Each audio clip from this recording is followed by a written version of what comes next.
Don't be a stranger. Unveiling the warmth in English greetings. Hello, everyone. Welcome to our English language learning channel. Today, we're going to explore a very special phrase that you might hear in English-speaking countries. Don't be a stranger. This phrase carries warmth, friendliness, and an open invitation to stay in touch. Let's dive into its meaning, usage, and how you can incorporate it into your conversations to sound more like a native speaker.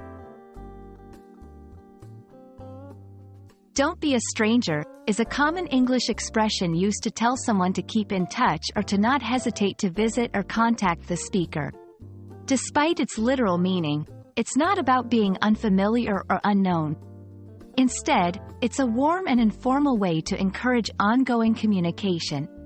This phrase often comes up at the end of a meeting or a gathering, serving as a farewell with the added sentiment of hoping to see or hear from the person again soon. It's a testament to the speaker's desire to maintain a connection, suggesting that the absence or silence of the other person would be noticed and regretted. Understanding the appropriate context for using "don't be a stranger" is crucial for English learners. This phrase is best used in informal settings among friends, family, or colleagues with whom you have a friendly relationship. Here are a few scenarios where it's perfectly fitting to say, "Don't be a stranger." After a pleasant get-together with friends you haven't seen in a while. When saying goodbye to a colleague on their last day at work, wishing to stay in touch. At the end of a visit with family members who live far away. It's important to note that because of its informal nature, it might not be suitable for very formal or professional settings where a more formal farewell would be appropriate.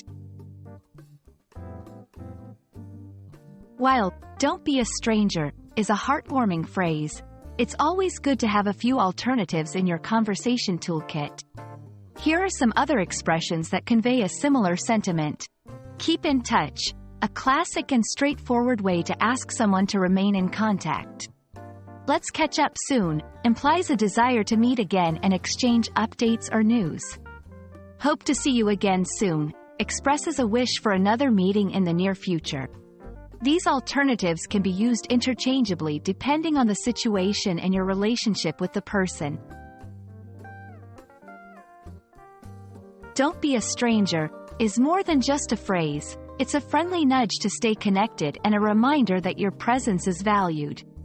We hope this video helps you understand and use this expression to foster warmer, more inviting interactions in English. Remember, language is not just about words. It's about conveying feelings and building relationships. Don't be a stranger to our channel for more insights into the beautiful nuances of the English language. See you in the next video.